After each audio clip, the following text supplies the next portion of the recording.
How are you guys? This is JP Sarri. It's nice to be back again to do these reviews.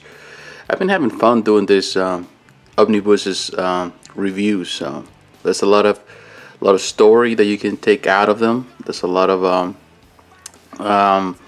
things that you can share with people. It's very fun. It's very fun for me to actually to make these videos even more than making the statue videos, because in here I can go into detail. I'm not just reviewing a statue, all the features and stuff like that, but I'm also in this type of reviews, I'm going into the part of the story, the background story of all this, and it's really fun to do it. I've been having a blast in the last few months, enjoying going back into all these collections and reading them and enjoying the storylines, and kind of regressing, or I don't know, maybe a nostalgic move from my part, but it's been fun. So today I have another review, in this case for the X-Men.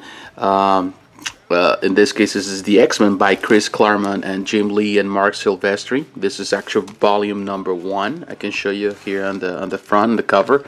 This is actually not the direct distribution exclusive. That's a different has a different cover. This is just the one that pretty much was done for the rest of the distributors. Industry superstars Claremont and Lee take Marvel's mutants to new heights.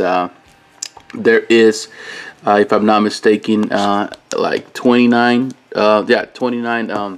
different issues of the X-Men world. These are all of them Uncanny X-Men, as you can see right here, and there are also other issues right there. It says collecting Uncanny X-Men from of course from the collection started in 1963, old number 244 to 269, X-Men Annual 1970 number 13, and Classic X-Men number 39. In silver lettering you see X-Men Omnibus, Marvel Omnibus, X-Men volume number 1, Chris Claremont, Jim Lee, Marc Silvestri. Nothing in the back. As always, these omnibuses are very nice, very well made. I like the quality. It's one of the best actually collections you can find. And as you can see right there, very classic image. You have seen them all over the place. All right, you can see. All right, and X-Men Omnibus. We have different writers. Mainly, this is it's a homage to Chris Claremont. If you know Chris Claremont, he was a writer for more than close to 17 years for the X-Men. He started back in 1975 all the way to 1991. He was and is, for me and for a lot of people, the best writer of X-Men that we have ever seen.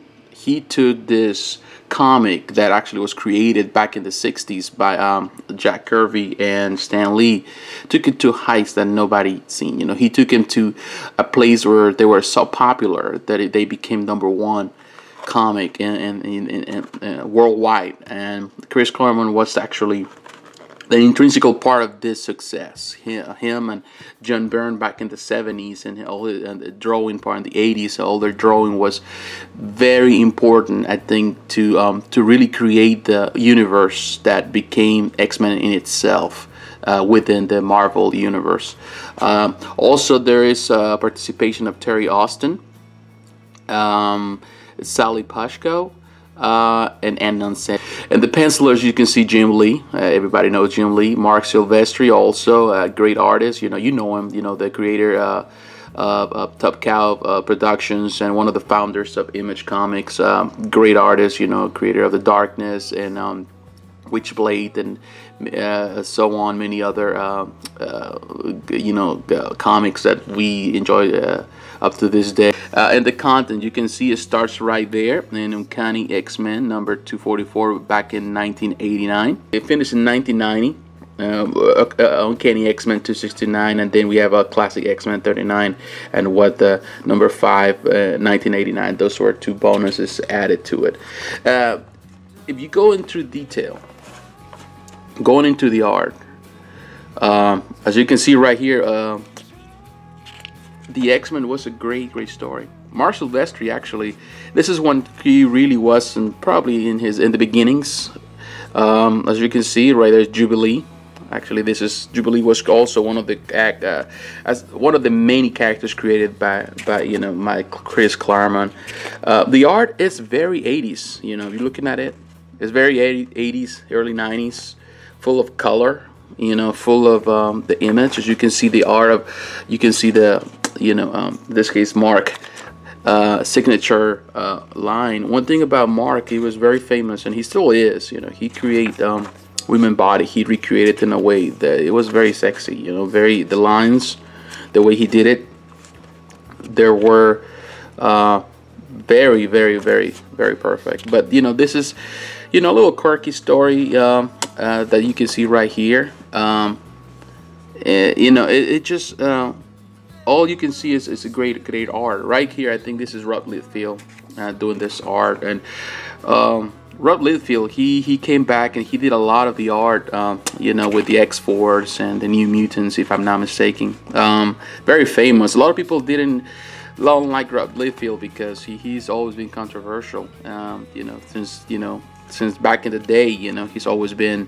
A lot of people didn't like his art because they say that he was a copier. He copied the art of many others. But he, in his own right, he's always been. He's a good artist, and I think the X Factor was one of his best jobs that he has done. He has always been controversial for the way he approached business and what he did with him, and different other artists started. None of this I'm really a fan. None of things really I enjoy. The art, it's okay. It's just to me it's a little basic, but it has its good things. Good elements, you can see. The Curious Master Mold. I think this is the art of in this case back to Marc.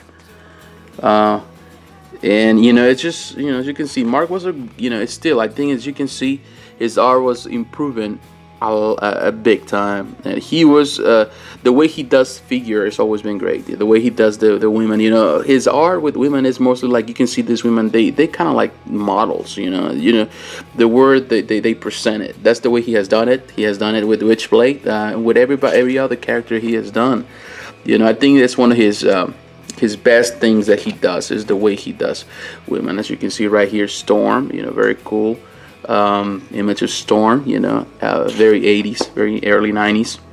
Beautiful face. You can see that the expression, the eyes is something that Marc does so well. He knows how to do this, the faces that they're beautiful, and as you can see, we can see actually this number right here, number 248, is the first comic made of the Uncanny X-Men by Jim Lee.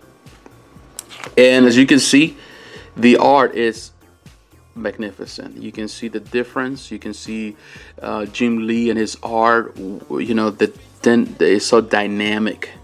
And he was actually covering for Marc in this issue, but actually it is so great. The art he created here. I like this, actually, this cover, not cover, but these 2 pages of art. Honestly, Jim Lee brought so much into the comics, and here is just starting, to do it, starting to participate. He's still kind of like copying Marc in a way. I like this, the pose of in this spiral right here. He's just copying the art. He just started trying to find his place. How Jim Lee kind of came into comics. Beautiful right there. How he came into comics, he started in the in the 80s, starting actually with Alpha Flight, and from Alpha Flight he went into the Punisher, the War Journal. Great books, that's how he started. That's when he started getting famous. People started knowing him and say, well, this young kid, he is great in his art. And then he was invited to to do some covers, to start doing some stuff for the Uncanny X-Men. And it got to the point that he got so popular that people love his art. You can see the art is different. There's a lot of differences in his style. His style is, even though he was still young and he's still trying to improve his style, trying to find his connection in his way, it was very mature, very dynamic, very full of color, And you know, people love that, you know, and actually that's the reason why Jim Lee started, you know, getting the attention that he needed. And in this issue, it goes back again to Marc Silvestri. As you can see, Marc, the way he does, you know, his expression, the faces is Marc. You know, if you know this artist, if you've been around this artist for so long and you know this art, you'll get familiar with what they can do and they can produce. It becomes like a second nature to see their art, even if you don't know them. You can see, you know, he always is, you know, like Marc, you know, is great in the evil faces when he does those evil expressions. You know, something that he has done in The Darkness and Witchblade, you know, full of monsters, you know, and full of demons and so on. It's just a great thing. And we keep him going, and you can see Marc all the way through. The big part of this album is Marc, and if you are a fan of Marc's art, you know, this is actually one collection that you can enjoy. This is a very iconic, as you can see, cover of the Uncanny X-Men. Very iconic, beautiful cover. You know, and here you can see, you know, the art, you know, but, you know, I want to give this, actually, the storylines to Chris Claremont. I want to give him the credit that he deserves. You know, Chris did such an amazing job. You know, he took Wolverine, an unknown character, Canadian character, to heights that nobody understood. He really took him. He gave him the form, the shape, the idea, the concepts that he really he needed. You know, it was an amazing story. You know, he did create that story that, you know, kept going and going, and to this day has been the force of Wolverine, and the powerful force. And it was just because in this case Chris Claremont did a great job. Here's another. This is Rick Leonardi. This is his art, as you can see. Rick Leonardi, very 80s. You know, he's a good artist. He's a good artist. You can see that the way he does things. You know, but as you can see, once you get into the new mode, let's say once you start getting into Marc Silvestri, Jim Lee, Rob Liefeld, you know, you name it, McFarlane's style of art, it's kind of hard to go back to this kind of childish, a little, you know, lack of certain color or figures or depth that actually this other artist brought. You know, it's an evolution of art, I think, and they brought it. You know, this new artist, they brought it. They changed the industry. They changed the way it was perceived. And you know, to this day, we still enjoy that. And as you can see, the pages keep them going. But these collections have done a great job of preserving that art and making it look as new as possible. And it's really enjoyable. One thing that I enjoy about this collection is the art story. And this is still, Chris is still writing in a way that is amazing. Here's a reverse, very cool, you know, cool villain characters back in that time period of the 90s. Very well known. I don't think I haven't seen him as of lately in many stories. You know, it's just hard to keep up with the new stories. But when, you know, Chris took him to a next level. Not just that, he created so many characters and so many teams came out, spawned out of the X-Men, that it was an amazing experience. You know, it was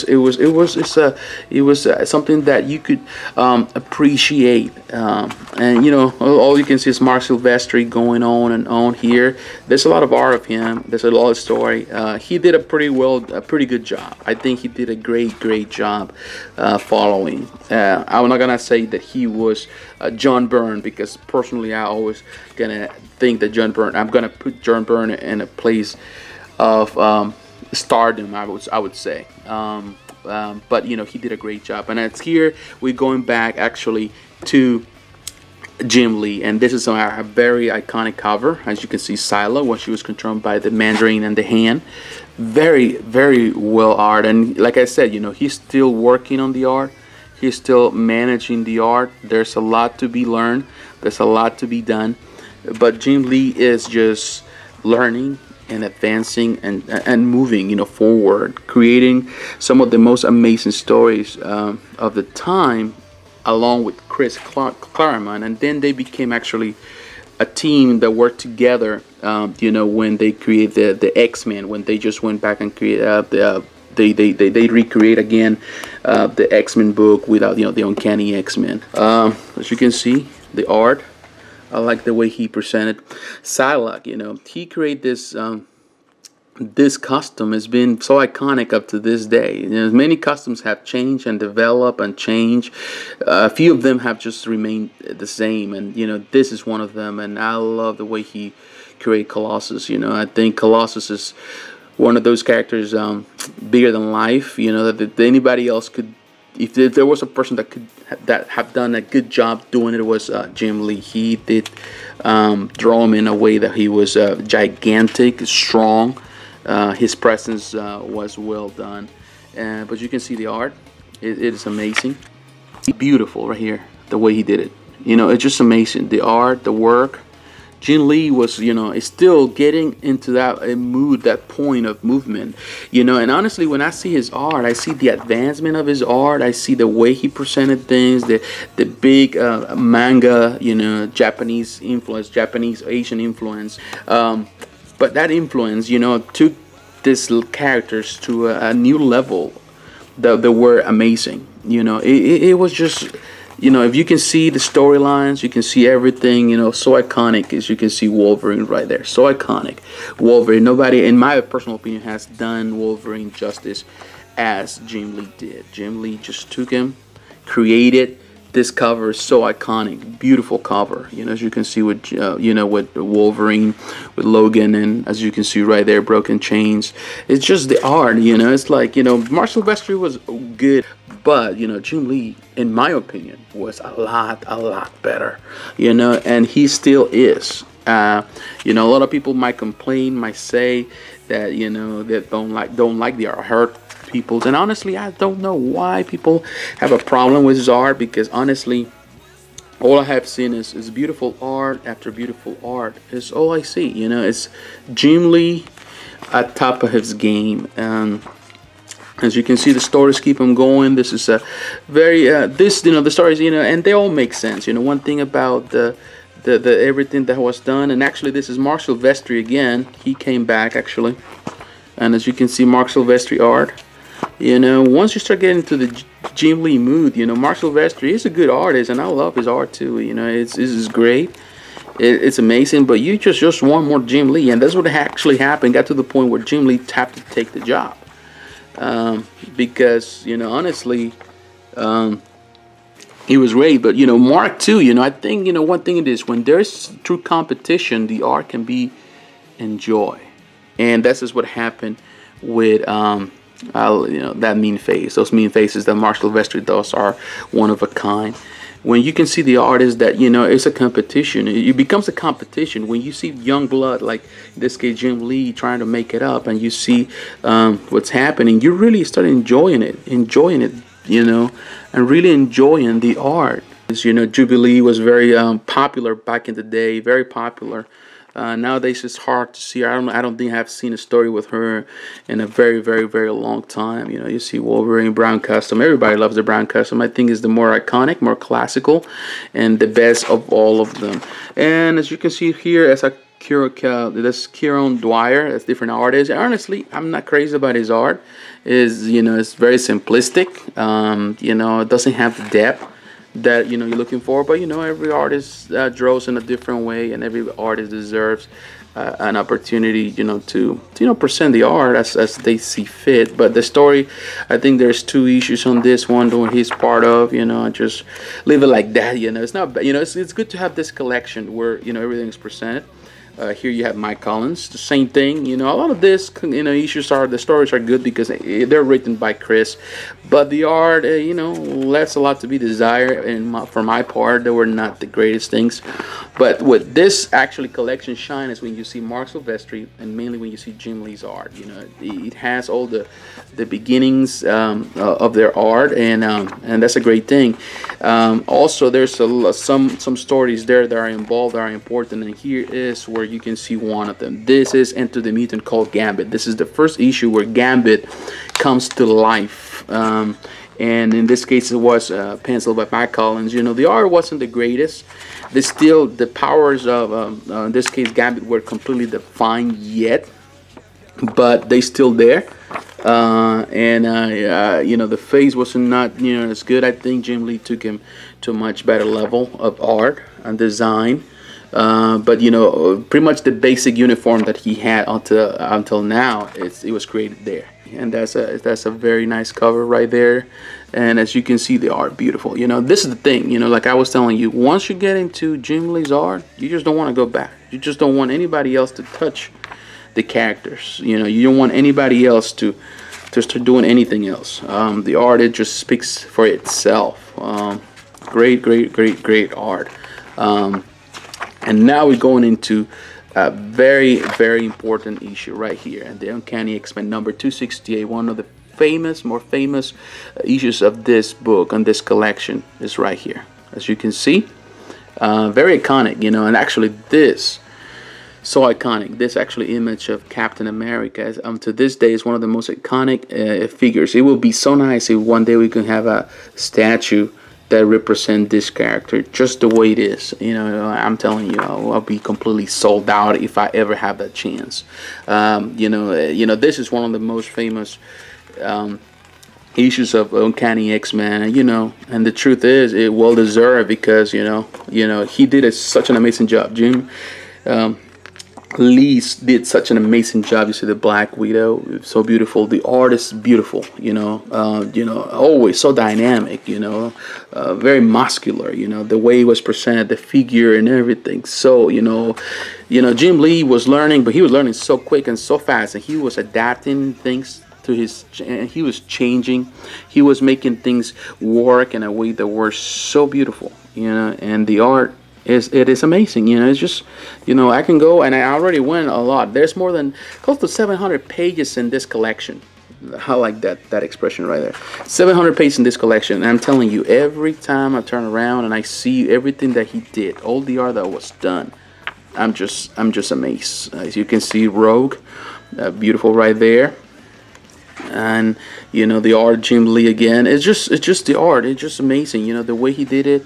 You know, one thing I like about the way he adapted is that he make big boxes, small boxes. You know, there was actually the thing, it was the fashionable thing. It was the thing that was in vogue back in the day. In those days, I think Todd McFarlane was the one that actually started with this style and with this desire to create bigger images, more images, and he did a great job. And after that, you know, everybody kind of followed suit. You know, everybody start following and doing the same thing. You know, these are the greatest, one of the greatest of the modern age artists. They took the artists to levels unseen before. You know, and they did a great job. They did such an amazing job doing such a thing that up to this day we can see the repercussions of the art, what they did. And what it means. Here's a battle. Actually, she's battling Mrs. Marvel, or some version of her. You know, it is an amazing. You know, and it goes like that. And here you can see some other covers actually done in this case, but Mason. Actually, he has been doing some of the collections, the new collections, the new art that has been done, the reprint, the recoloring. His I forgot his first name, but he is actually doing a lot of these collections, and I have some of his books. As you can, some of the art that he has done on top, and you know, it's just amazing. There is some other also bonuses added, you know, to the story that, you know, make it look, you know, it just adds more into it, you know, to the stories. Some are little quirky stories, but you know, it's amazing. You know, it is a great collection. I really love what Marvel did with this. And here you can see some covers by Jim Lee at you know, by the end of the book. You can see the Alpha Flight, and you can see Marvel H. You know, some of this first art, and some of the very iconic. It's Wolverine, the Punisher right here. The second part of it, beautiful. This is a very iconic. You know, and they even created a diorama from Sideshow that is, you know, it's hard to find nowadays. It's just the confrontations. You know, it's just an amazing art. You know, looking at this Alpha Flight, big cover.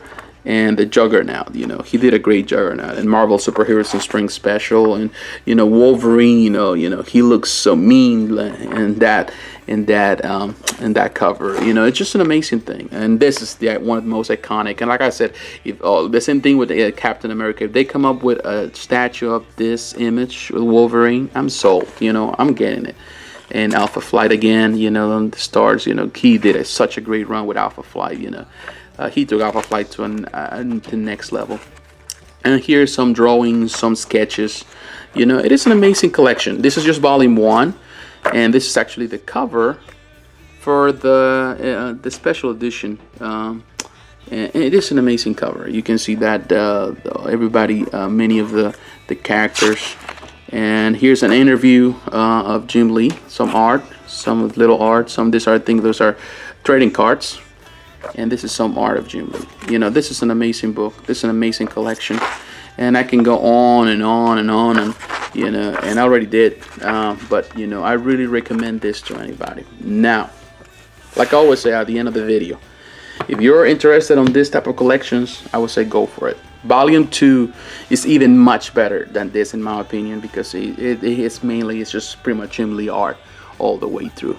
But you know, make no mistake, I think the most important thing, I try not to give so much emphasis on just the art. I think the writing is so important. Chris Claremont deserves that homage, deserves the credit for what the story was all about, because Chris was the one that wrote the story for many years and shaped the Marvel Universe in a way that we never saw before. He did it. He created many new stories came out of what he did, and he just shaped that. Took this comic that was kind of like a B-lister on the list of Marvel comics, took it to the A-lister to become the most popular franchise for the company. And I think to this day that still we can see that X-Men is still very popular, even though nowadays we see the Avengers becoming more popular through the movies and through the comics and the cartoons and toys.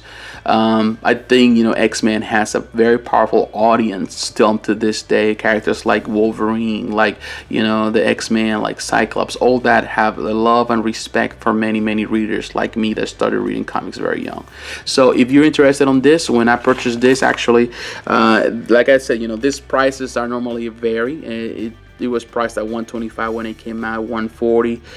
I think I paid $40 for it. You know, that's all I paid for it. So I recommend it to anybody that is interested, and I thank you again for watching my videos. I hope you enjoyed this video. Please leave your comments below. Please like and subscribe. So, you know, have a good day, have a good morning, have a good afternoon, have a good evening, and thank you for watching, and I'll see you on the next review. Take care, my friends.